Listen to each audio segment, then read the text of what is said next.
అమ్మని తిట్టబాకరా నీ అమ్మ నాయాల అన్నాడంట. పెళ్లి చేసుకో, దేశం ధర్మం ఆలోచన రావు, కాపురం చేయి, నీకు పొగరు దగ్గుద్ది, పిల్లయ్యి ఇంట్లో వంట చేసుకో, పిల్లల్ని కనుకో. ఇలా ఆడపిల్లని వంటింటి బానిసని చెయ్యాలనుకున్న కొంతమంది మగ అహంకారులకి ఇవాళ ఆడబిడ్డలు ఎదురు జరుగుతున్నారు. మగవాడికి కూడా పెళ్లి లేకపోతే జీవితం లేదు. కనీసం అతను నేను మగాన్ని అని చెప్పుకోవడానికి కూడా అడ్రస్ కూడా లేదు. ఈ పిల్లలకు నేను తండ్రిని అని ప్రూవ్ చేసుకోవాలన్నా ఇంకొక ఆడదే కావాలి. హిందువులు బాగుండాలి, హిందూ ధర్మం బాగుండాలని గొంతు చించుకొని అరిచేస్తూ ఉంటాను. అయినా సరే నీకెందుకు హిందువులు సపోర్ట్ చేయరు? గొర్రెలు, పందులు, డోంగ్రీలు, అదే సెక్యులర్స్ అన్నమాట. నోటికొచ్చిన కామెంట్స్ లాక్డ్ ప్రొఫైల్స్ పెట్టుకొని వాగుతున్నారు. మీ సనాతన ధర్మంలో స్త్రీకి స్వేచ్ఛ లేదు, స్వతంత్రం లేదు, విలువ లేదు అంటూ మళ్ళీ నాలాంటి ఆడపిల్లలు గనక స్వేచ్ఛగా మాట్లాడుతుంటే నా గొంతు నొక్కేయాలనుకునే దరిద్రులు మీరు కాదా? మీరు నాకు నీతులు చెప్పొద్దు బ్రో, డ్యూట్స్. నా కుటుంబము, నా స్నేహితులు, నాకు చాలా మంది గురువులు, మంచి చెప్పే వాళ్ళు ఉన్నారు. నేను సమాజంలో చాలా హుందాగా బతుకుతున్నాను. నమస్తే అండి. ఈరోజు నేను మీకు ఒక ముఖ్యమైన టాపిక్ మాట్లాడాలని అనుకుంటున్నాను. అంటే ఇది నాకు ముఖ్యమైన టాపిక్, మీకు కూడా ఇంట్రెస్టింగ్గా అనిపిస్తే వినండి. ఎందుకంటే నేను చాలా మందికి సమాధానాలు చెప్పాలి. రకరకాల కామెంట్స్ పెడుతూ ఉంటారు నా అన్ని రకాల సోషల్ మీడియాలలో. అయితే సిమిలర్గా అనిపించేటటువంటి ఒకే ప్రశ్నకు ఈరోజు సమాధానం చెప్పాలనుకుంటున్నాను. దాంతో కూడా మరికొన్ని ప్రశ్నలకు మీకు సమాధానాలు వస్తాయి. అంటే నా ద్వేషులకు, అలాగే నన్ను ఇష్టపడే వాళ్ళకు కూడా సమాధానం చెప్పవలసిన అవసరం వచ్చిందని నేను అనుకుంటున్నాను. అందుకే సమాధానం చెప్తున్నాను. హిందువులు బాగుండాలి, హిందూ ధర్మం బాగుండాలని గొంతు చించుకొని అరిచేస్తూ ఉంటాను. అయినా సరే నీకెందుకు హిందువులు సపోర్ట్ చేయరు అనే ఒక క్వశ్చన్ అయితే నన్ను చాలా రోజులుగా హాంట్ చేస్తూ ఉంది. నీకెందుకు హిందువులు సపోర్ట్ చేయట్లేదు? నేను మాత్రమే ఎందుకు నోరేసుకుని అరుస్తున్నా? అయినా సరే హిందువులు ఎందుకు మౌనంగా ఉన్నారు? గొర్రెలు, పందులు, డోంగ్రీలు, అదే సెక్యులర్స్ అన్నమాట. నోటికొచ్చిన కామెంట్స్ లాక్డ్ ప్రొఫైల్స్ పెట్టుకొని వాగుతున్నారు. అయినా సరే నిజమైన హిందువులు ఎందుకు మౌనంగా ఉన్నారు? సిమిలర్ గా ఇలాంటి క్వశ్చన్సే అడుగుతూ ఉంటారు. దానికి నేను చెప్తా, ధర్మం కంటే కూడా మనుషులు ఎక్కువైపోయారు. ఏం చెప్తున్నారు అనే దానికంటే ఎవరు చెప్తున్నారు అనేది ఇంపార్టెంట్ అయిపోయింది. మనకు నచ్చిన వాళ్ళే మనకు చెప్పాలి. మనకు కులాలే ఎక్కువ, మనకు మూవీ యాక్టర్స్ వర్షిప్ ఎక్కువ, అలాగే మనకు పొలిటీషియన్స్ ఎక్కువ, మనకు అన్నీ ఎక్కువే, ధర్మం మాత్రం ఎక్కువ కాదు. మళ్ళీ ధర్మం అంటే ఏంటి అని చెప్పేసి విపరీతమైన ప్రశ్నలు కూడా అడుగుతారు. అసలు ధర్మం అంటే ఏంటో తెలియకుంటే మరణం మంచిదని నేను అంటాను. మీకు తెలిసిన ధర్మము నేను చెప్తాను. సోషల్ మీడియాలో కానీ బయట కానీ ఇది 2025 వచ్చినా సరే ఆడపిల్ల గట్టిగా గనక తన వాయిస్ వినిపిస్తే తట్టుకోలేరు, చూడు, భరించలేరు. మహిళా అభ్యుదయం అంటారు, మళ్ళీ ఎవ్వడికి జీర్ణం అవ్వదు. ఎవ్వడికి వాడే కామెంట్లు పెడతారు. మీ సనాతన ధర్మంలో స్త్రీకి స్వేచ్ఛ లేదు, స్వతంత్రం లేదు, విలువ లేదు అంటూ మళ్ళీ నాలాంటి ఆడపిల్లలు గనక స్వేచ్ఛగా మాట్లాడుతుంటే నా గొంతు నొక్కేయాలనుకునే దరిద్రులు మీరు కాదా? సనాతన ధర్మం పేరుతో వంకబెట్టుకొని మా నోర్లు మూయించాలనుకుంది మీరు కాదా? ఇప్పటికీ మూసేయాలనే ప్రయత్నం చేస్తూనే ఉన్నారు కదా మీలాంటోళ్ళ కోసమే పెద్దోళ్ళు ఒక సామెత చెప్పారు. ఏంటో తెలుసా?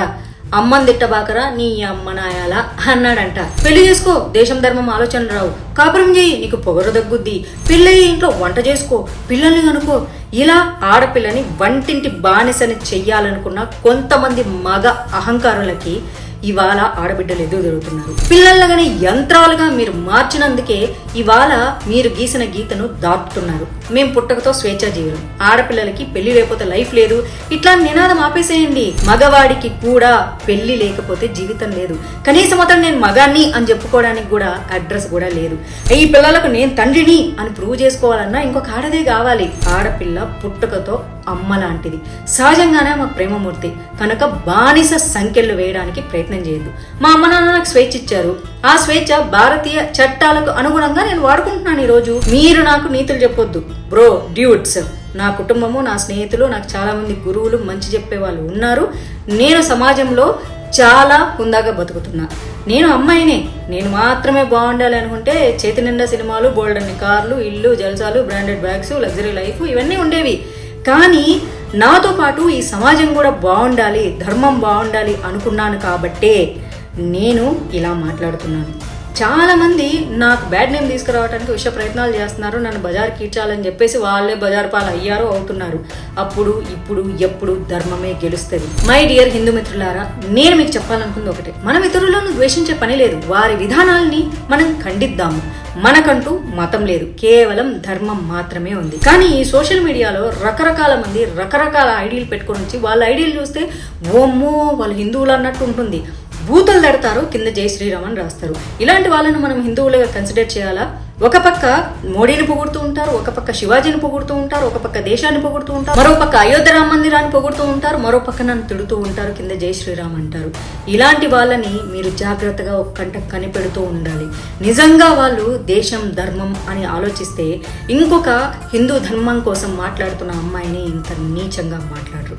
సరే, ఇలాంటి వాళ్ళు మన పక్కనే ఉంటూ మనకే వెన్నుపోటు పొడుస్తుంటారు. వీళ్ళే కోవర్ట్ హిందూస్. గుర్తుపెట్టుకోండి, పాలిటిక్స్లోనే కాదు, హిందువులు కూడా కోవర్ట్లానే ఉంటారు.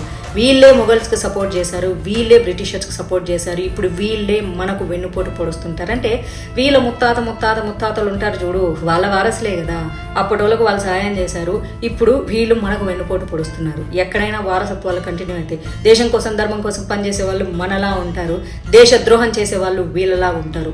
ఒక కంట మనం వాళ్ళని కనిపెడుతూనే ఉండాలి.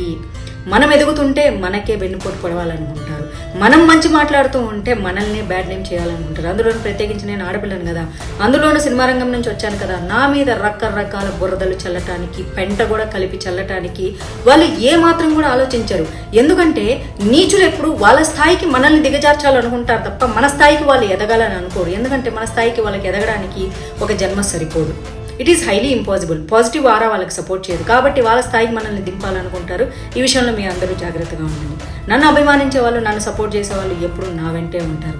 ఎందుకంటే వారందరూ కూడా శ్రీకృష్ణ శ్రీరామ వారసులు, సనాతన ధర్మ వారసులు. న్యాయాన్ని, ధర్మాన్ని, దేశం బాగుండాలని కోరుకునే వాళ్ళు ఖచ్చితంగా నా వెంట ఉంటారు. ఎందుకంటే వారందరూ శ్రీకృష్ణుడు శ్రీరాముడు నడిచిన దారినే సుగమ మార్గం అని ఎంచుకున్న వాళ్ళు. అలాగే మనందరం కూడా శివాజీ వారసులు. నేనైతే అమ్మాయిని కాబట్టి ఝాన్సీ రాణి లక్ష్మీబాయి వారసురాలని చెప్పుకోవడానికి నేను నిజంగానే గర్వంగా ఫీల్ అవుతాను. హిందూ కుటుంబంలో పుట్టినందుకు ఇంకా గర్వంగా ఫీల్ అవుతాను.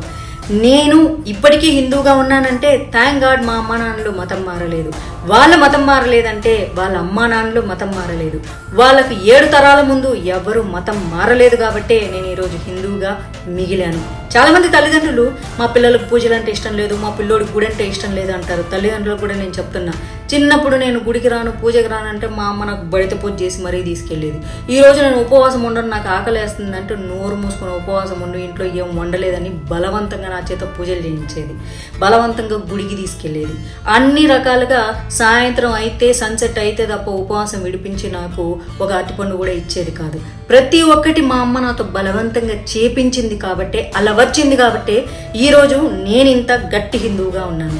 మీరు కూడా మీ పిల్లలకి నేర్పిస్తేనే, వాళ్ళకి ఈరోజు చాలా నొప్పిగా ఉండొచ్చు, మొబైల్ ఫోన్లు ఇంట్రెస్టింగ్గా ఉండొచ్చు. సో నేనున్న కాలంలో అప్పట్లో మొబైల్ ఫోన్ నా చిన్నతనంలో లేవు కాబట్టి సరిపోయింది. అయినా సరే దేశం ధర్మం అనేది చిన్నప్పటి నుంచి నేర్పిస్తే వాళ్ళు అలానే పెరుగుతారు. నా బెస్ట్ ఫ్రెండ్ ఉంది, నా బెస్ట్ ఫ్రెండ్ కొడుకు, వాడికి ట్యాబ్లు కావాలి, ఫోన్లు కావాలి, అన్నీ కావాలి, దాంతోపాటు దేశం కూడా కావాలి, ధర్మం కూడా కావాలి. వాడు నేను మోడీ ఇన్స్పిరేషను, నేను మళ్ళీ ఇంకొక మోడీ అవుతా అంటూ ఉన్నాడు. వాడికి ఇప్పుడు 11 సంవత్సరాలు. వాడిని ఆర్ఎస్ఎస్ స్కూల్లో వేయమని చెప్పేసి బలవంతం చేస్తే నా ఫ్రెండ్ వాడిని తీసుకెళ్ళి ఆర్ఎస్ఎస్ స్కూల్లో కూడా వేసింది. వాడిప్పుడు దేశం ధర్మం అంటూ పెరుగుతున్నారు. ఈ టెక్నాలజీ కాలంలో కూడా, ఈ ఏఐ కాలంలో కూడా, ఈ ఫోన్లు ట్యాబ్లు ఉన్న కాలంలో కూడా దేశం కోసం మన పిల్లల్ని మనం జాగ్రత్తగా పెంచాలి.